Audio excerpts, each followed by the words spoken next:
Bet. I'm about to go upstairs probably see what's looking like stuff here. So the NIL deals are done. Like, where's the? I'm trying to find out. Yeah, this is literally all I know. But what's good, y'all? We at the event now. Hopefully this audio not too bad.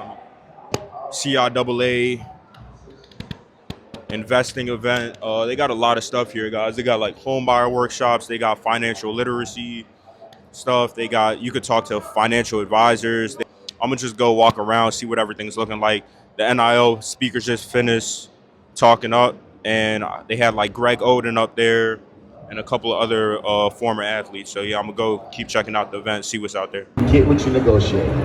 Like you get what you negotiate. You can't feel some type of way about a deal and you went into that deal and you negotiated the deal that you have. The second thing I would say is don't take your losses as a loss. Take it as a learning experience. You learn from your mistakes. You might make instead of going left, you went right. But instead of beating yourself up about that, you learn from that mistake because that's not the end all be all. There's going to be so many more opportunities.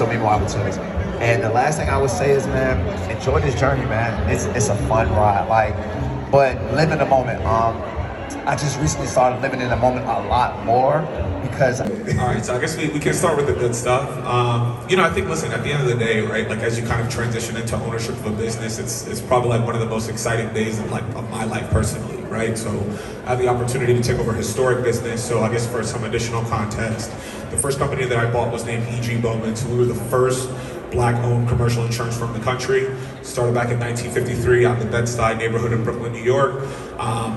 A big piece of what we do, and I think our founding story is around impact within the local community. So back in the 50s and the 60s, where you had a lot of unrest, civil unrest in a lot of these communities, a lot of insurance companies would not underwrite in those areas.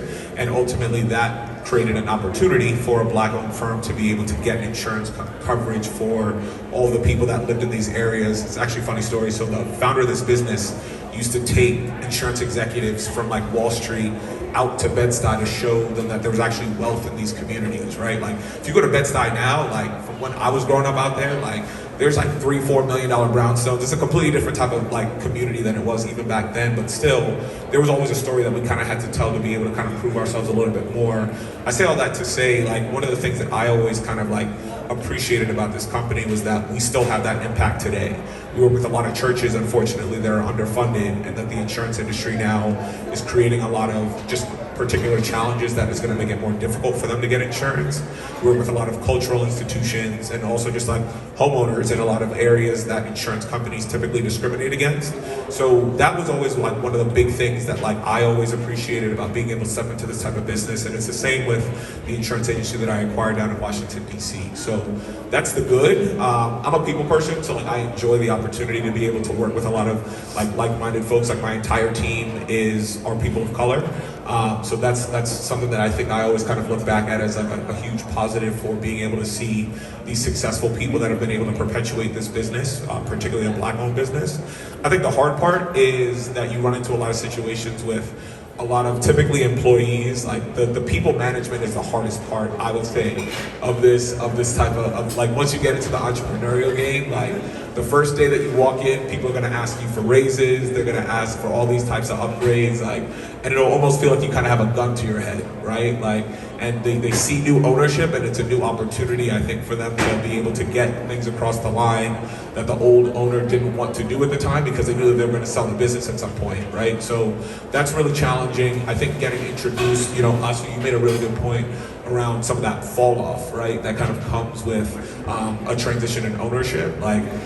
During my first 6 months, we were getting constantly challenged by all of our clients that were saying, we're gonna go and shop you around to another insurance broker because I don't have that relationship with them. They have the relationship with the old ownership, and that was a very difficult thing to transition, right? So I've got millions of dollars in loans on my head with a personal guarantee, but if I take a 20 or a 25% revenue drop, I'm not gonna be sleeping at night. I was not sleeping for the first 3 to 4, and that's the real part of it. I think everyone here can kind of attest to. So it's build somewhat good capital, and I'm trying to invest. I'm not quite sure. Would you say this is the market to fit a budget into a home, or to fit a home quite into a budget? That's hard. But I will say the good thing about everything being so inflated right now. It ain't coming down either. Everything is inflated. It doesn't seem to be going down anytime soon, including avocados. But different conversation. I'm gonna be pissed if my avocados go up. I'm just gonna tell you. I think it's good to make decisions based on the max, right? Like if you can afford it today at a 6% interest rate, if you're lucky, I would base it on now, right? And you still don't want to this is layered. You want to make your decisions based on the now, but you also don't want to stretch yourself too thin. So I believe in living way below my means, right? And I'm not saying I'm gonna spend money, obviously, but compared to what I make, right? I don't create bills that are close to what I make, like nowhere near, right? So I would say just be careful in the decisions you're making, but also don't rent, right, for the next 3 years. You're still wasting that money. Like home ownership is at least you investing and putting back into your net worth. So, you know, if it feels like I don't know if I'm gonna make it I would say scale back. Right, and to add some more information, some backstory, the reason why I'm looking to buy a home is to get equity, like you said. Yeah. Although, 30-year loan is something that's not, you're not buying a car that you're financing for 4 or 5 years. It's a 30-year loan, so you want to make a decision, I believe, for the long term, as opposed to just buying something to say, I'll live in here for a couple of years, make some money, and get out of it. The good thing about the market is it's always going to go up and down, right? So you're going to build equity, and there's going to be a time, it might not be anytime soon, but within 30 years, there's going to be a time where interest rates go down, and that's when you pull your equity back out. You make other decisions with that, but you have that equity there versus never doing it in the first place, and you won't have any equity in renting. Amen. I can tell you that. Sorry, to over. Question, right? Can I just say, Gen Z, like you sat here, you took notes. Y'all are so much more ahead than my generation was, which was right before you. You guys are on it. I just really appreciate it. Gen Z on top. Yeah, I appreciate it. Well, good morning, everyone, or good afternoon. My name's Derek out of Napa. Appreciate y'all being here. I am in the market right now, and one situation I've been going through is kind of just figuring out, or I guess the question I had was, what's the due diligence you should do before you do the due diligence and get under contract so that you're not wasting money going under contract multiple times? And that was my question right there. What's up? So yeah, whoever could.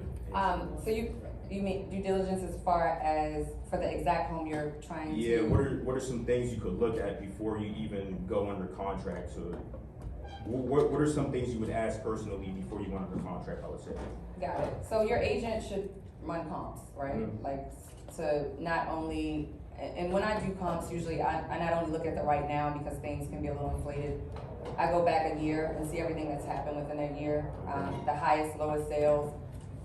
Being prepared to know that your investment is protected because there's equity in the neighborhood is really important. Not overbidding just because you feel like you would never find it again. You want to stay within those comps, even if it's an aggressive market, because you don't want to be the one guy that paid $20,000 more for the house because of your knee-jerk reaction of feeling like you needed to bid, right? So I would say that's the most important, beyond the lending part and the financial stuff. I'm like, come to me with a letter, or I'll send you over here and then come back with your letter, right? So I don't ever try to counsel anyone that's just not what I do. I know how to negotiate, and I know how to find homes, and I know how to make sure those values are accurate. But most of the work is before you get to me, which is with these guys, all of them literally. I think you should just hop and then end up with me, and then my life would be so much easier. All right, thank you. You're welcome. Thank you. This has been amazing information. Hello, everyone. So I'm at the CIAA event today. Right now, I just got done with the home buy workshop. Okay, and then I'm with Keisha McLean. She is a DMV realtor, and I just wanted to ask her the top 3 things that you should look at when you are looking for a real estate agent. So she'll answer that for us right now. Hey, YouTube. Just kidding. So the top 3 things that you should look for in a real estate agent is number one, honesty. You only know what you know, right? You don't want an agent that acts like they have it all figured out. You want someone that's going to find the answers if they don't have the answers, right? So number one is honesty. Number two is integrity. You want to get with someone who has a good reputation in the industry, and that comes from integrity of treating people well, other agents, and different affiliates. You want to make sure you have someone with integrity and a good reputation. And I would say number 3, what is the number 3 thing you should be looking for in your real estate agent? Someone that understands you, right? Someone that understands your vibe, someone that's talking to you and not at you. Someone that's listening and making sure that they know what your needs are, not the needs of the market or the needs of themselves, but your needs. So you want someone that's listening, caring, all the things.